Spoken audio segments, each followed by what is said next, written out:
애굽에 내려가서 살게 된 장소에 대해서 이야기를 합니다. 거기에 보면 이렇게 말씀합니다. 당신들이 고센 땅에 거하게 되리이다.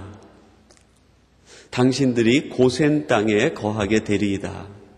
애굽으로 내려오시게 되면 야곱 아버지와 우리 형제들, 그 모든 가솔들이 살게 될 지역은 고센입니다라고 이야기를 하는 거죠. 여러분이 고센이라는 이름의 뜻은 물이 귀하다 그런 뜻이에요. 물이 귀하다. 위치적으로는 에집트의 수도인 카이로에서부터 북동쪽으로 해가지고 약 50km 정도 올라가면 이 고센 지역이 나옵니다. 근데 산악 지역과 인접해 있기 때문에 이곳에는 물이 없어요. 아주 척박한 땅이죠. 하나님께서 이스라엘 백성들을 이렇게 끔찍히 사랑하는 하나님의 약속과 하나님의 계획과 섭리 가운데 애굽을 변화시키고 열방을 구원할 하나님의 민족으로 만들 백성이라고 하면 최소한 이들이 모여 살 수 있는 땅은 옥토를 주셔야 되는 것 아니겠습니까? 그런데 하나님께서 이들에게 주신 땅이 옥토가 아니었어요. 척박한 땅이었어요. 얼마나 척박한지 물을 구할 수가 없어서 그 땅 이름을 고센이라고 지은 거예요. 물이 귀하다. 왜 하나님이 이렇게 척박한 땅에 주셨을까? 때때로 우리들도 예수님을 믿고 믿음과 신앙으로 정말 열정적으로 살아가는데 때때로 우리의 환경이 그렇게 척박하게 느껴질 때가 없을 때가 있어요. 왜 이렇게 척박한지.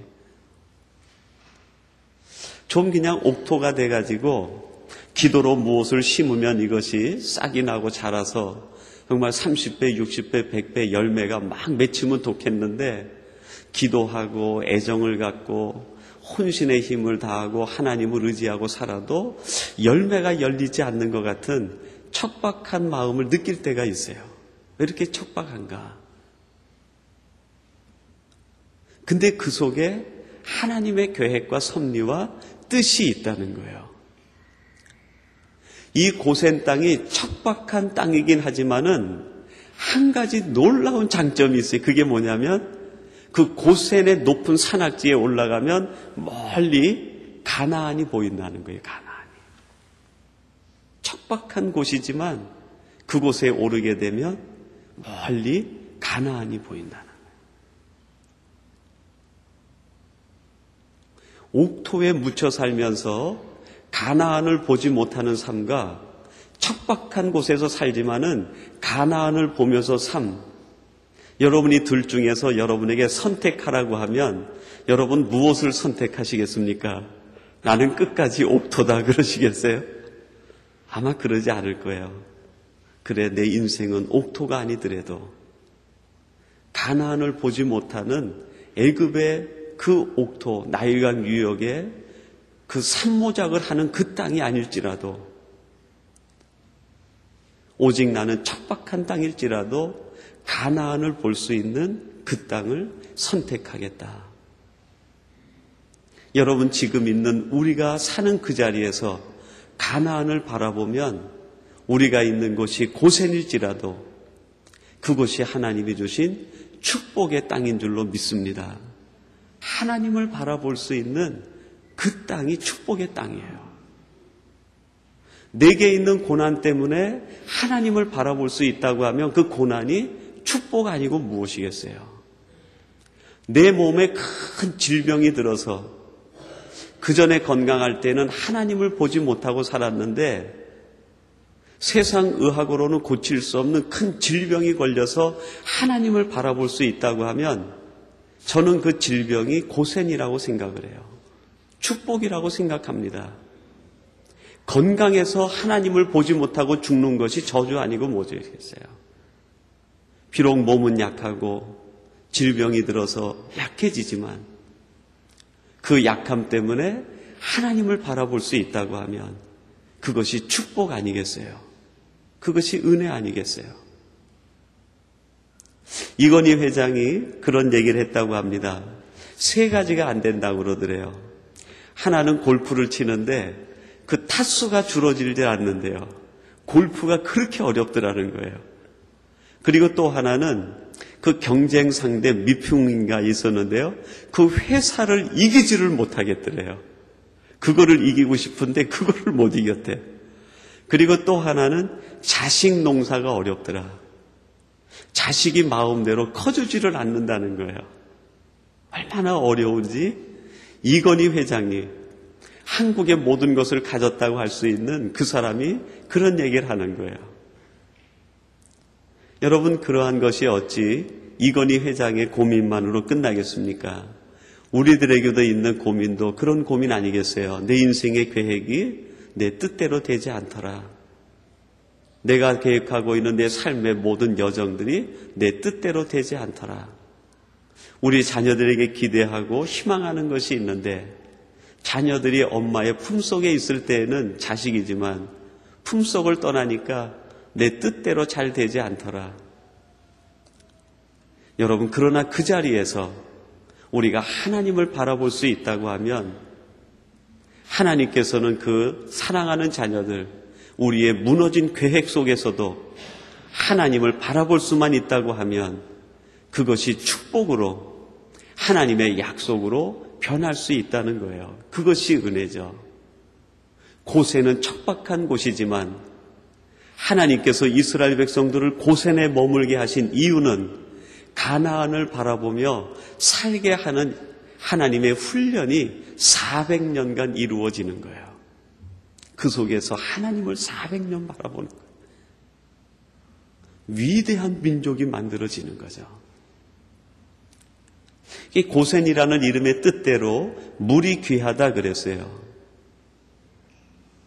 이들은 살아가면서 물이 얼마나 귀한지 그거를 처절하게 깨닫습니다. 가장 귀한 것이 물이다. 생수가 귀하다. 그러면서 이들이 하나님의 말씀을 들여다보니까 하나님의 말씀이 우리 영혼의 생수가 된다는 거예요. 하나님의 말씀이 생수가 되더라. 세상에 있는 아무리 좋은 것들 많이 먹고 가지고 입고 쓰고 있어 봐야 그것은 생수가 아니라는 거예요. 생수처럼 보이지만 오히려 그것은 소금물과 같다는 거예요. 먹으면 먹을수록, 가지면 가질수록, 마시면 마실수록 갈증을 일으키는 거예요. 끝없는 욕망의 갈증을 일으키는 거예요. 그러나 하나님의 말씀을 먹고 먹으면 그 욕망이 가라앉고 인간의 갈등이 가라앉고 인간의 마음의 혼란함이 가라앉고 우리의 몸과 영혼을 생수가 적시듯이 적셔주시는 것을 깨닫는 거예요. 물이 귀한 그곳에서 가장 귀한 것이 무엇인지를 그들은 철저하게 깨닫고 살아가는 거예요. 하나님의 말씀이 귀하다. 여러분, 우리들이 가장 힘들 때 느끼는 게 뭡니까? 하나님의 말씀 한 구절이 우리를 붙들어주는 거 아니에요. 가장 절박할 때 아주 어린 시절에 부모님이 읽어주시고 교회 학교에서 외웠던 그 성경 구절 한 구절이 내가 만난 인생의 마지막 땅끝에서 낭떠러지에서 절벽 가운데 내 인생이 끝이라고 생각됐을 때 세상의 모든 것으로도 해결할 수 없는 인생의 마지막 순간에 그 말씀 한 구절이 우리를 건져내는 거 아닙니까? 이스라엘 백성들이 그 척박한 곳에 있을 때 하나님의 말씀을 생수 삼아 거기에서 건짐을 받게 되는 거예요. 하나님이 때때로 우리를 고센에다가 몰아넣을 때가 있어요. 그 고센이 척박하고 힘든 곳이지만 여러분, 그곳에서 하나님을 바라보게 돼요.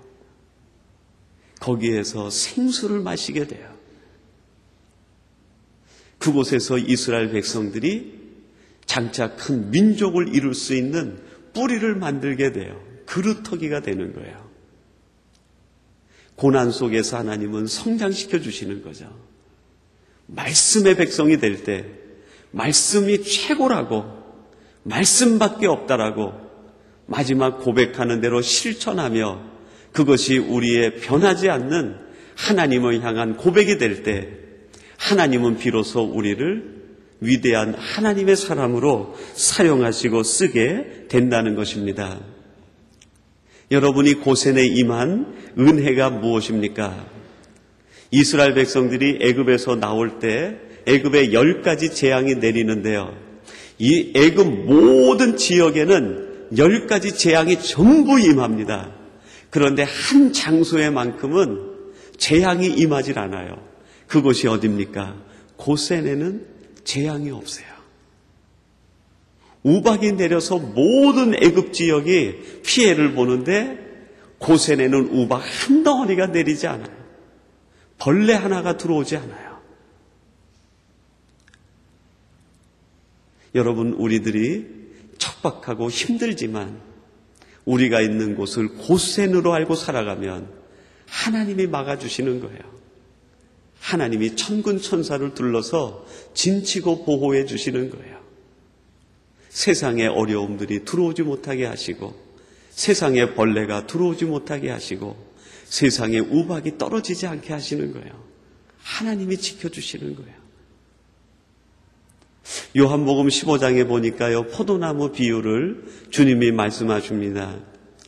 예수님께서 너희가 내 안에 있고 내가 너희 안에 있으면 너희들은 많은 열매를 맺는다 그랬어요. 예수님 품 안이 어딥니까? 그곳이 고센이죠. 예수님 품 안에, 예수님의 포도원에, 그것이 고센이에요. 그 안에 있을 때 우리 주님이 지켜주시고 우리와 함께 하시는 것 아니겠습니까?